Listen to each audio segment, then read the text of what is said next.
क्या आपने कभी मेंढक को छलांग लगाते देखा है? कमाल का नजारा होता है। मेंढक बहुत ही अद्भुत जीव होते हैं। ये जमीन पर और पानी दोनों जगह रह सकते हैं। ये छलांग लगाने, तैरने और यहाँ तक कि चढ़ने में भी माहिर होते हैं। जानवरों की दुनिया में इन्हें हम एक खास समूह में रखते हैं जिसे एम्फीबिया कहते हैं। इस शब्द का मतलब है दोहरा जीवन। ये इनका बिल्कुल सही वर्णन है ना? ये अपनी जिंदगी का एक हिस्सा पानी में और एक हिस्सा जमीन पर बिताते हैं। मेंढक कॉर्डेटा संघ के अंतर्गत आते हैं। इसका मतलब है कि हमारे जैसे ही इनकी भी रीढ़ की हड्डी होती है। लेकिन सिर्फ यही नहीं जो मेंढकों को इतना खास बनाता है, इनके पास और भी कई सारे राज छुपे हैं। तो चलिए मेंढकों की इस दिलचस्प दुनिया में डुबकी लगाते हैं और उनके बारे में और जानते हैं। भारत में कई अलग अलग तरह के मेंढक पाए जाते हैं। उनमें से एक है इंडियन बुलफ्रॉग, जिसे राणा टिग्रिना भी कहा जाता है। आप इन्हें बगीचों में, तालाबों के पास और यहाँ तक कि धान के खेतों में भी उछलते कूदते हुए देख सकते हैं। राणा टिग्रिना बाकी मेंढकों के मुकाबले काफी बड़ा होता है। इसका शरीर मजबूत होता है और इसके पैर ताकतवर होते हैं, जो इसे लंबी छलांग लगाने में मदद करते हैं। अगली बार जब आप किसी तालाब के पास हों तो गौर से देखना, हो सकता है आपको राणा टिग्रिना दिख जाए। मेंढक ठंडे खून वाले जीव होते हैं। अब गलत मत समझना, इसका मतलब ये नहीं है कि उनका खून ठंडा होता है। इसका मतलब है कि वो अपने शरीर के तापमान को कंट्रोल नहीं कर सकते। उनका शरीर का तापमान वातावरण के हिसाब से बदलता रहता है। अगर गर्मी का दिन है तो उन्हें गर्मी लगती है, अगर ठंड का दिन है तो उन्हें ठंड भी लगती है। यही कारण है कि आपको अक्सर मेंढक धूप में बैठे हुए मिलेंगे। वो बस खुद को गर्म करने की कोशिश कर रहे होते हैं। वो अपनी ऊर्जा बचाने में माहिर होते हैं। क्या आपने कभी गौर किया है कि कुछ मेंढक रंग कैसे बदल लेते हैं? ये जादू जैसा लगता है, पर असल में ये विज्ञान है।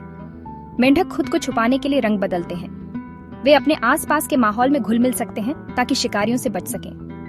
वे हरे, भूरे और यहाँ तक कि स्लेटी रंग में भी बदल सकते हैं। इससे उन्हें सुरक्षित रहने और अपने शिकार को चौंकाने में मदद मिलती है।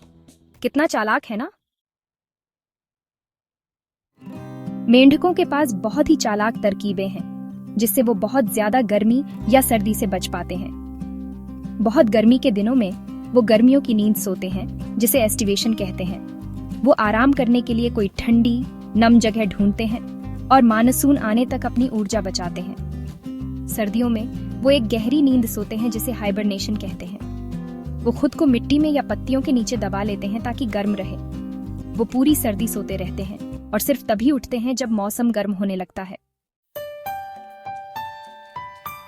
मेंढक इसलिए भी अद्भुत होते हैं क्योंकि वो पानी के अंदर और जमीन पर दोनों जगह सांस ले सकते हैं। उनकी त्वचा नम और चिकनी होती है, जिससे वो पानी से ऑक्सीजन ले पाते हैं। जब वो जमीन पर होते हैं तो वो अपने फेफड़ों से सांस लेते हैं, बिल्कुल हमारे जैसे। उनकी त्वचा को नम रहने की जरूरत होती है, इसलिए वो आमतौर पर पानी के पास या नम जगहों पर ही रहते हैं। क्या आपने कभी मेंढक की आंखों को ध्यान से देखा है? वो बड़ी और उभरी हुई होती है, जिससे उनकी नजर बहुत तेज होती है। वो हर तरफ देख सकते हैं, यहाँ तक कि बगल में भी। और फिर उनकी जीभ, वो लंबी, चिपचिपी और बहुत तेज होती है। वो बिजली की रफ्तार से कीड़े पकड़ने के लिए इसका इस्तेमाल करते हैं। उनकी चिपचिपी जीभ कीड़े को कोई मौका नहीं देती। मेंढक एक अविश्वसनीय परिवर्तन से गुजरते हैं, जिसे मेटामॉर्फोसिस कहा जाता है। वो पानी में छोटे छोटे अंडों के रूप में अपनी जिंदगी शुरू करते हैं। इन अंडों से टेडपोल निकलते हैं।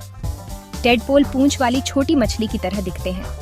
वो पानी में तैरते हैं और गिल्स से सांस लेते हैं, लेकिन धीरे धीरे उनके पैर निकलने लगते हैं, उनकी पूंछ गायब हो जाती है और फेफड़े विकसित होने लगते हैं। अंत में वो वयस्क मेंढकों में बदल जाते हैं, जो जमीन पर छलांग लगाने के लिए तैयार होते हैं।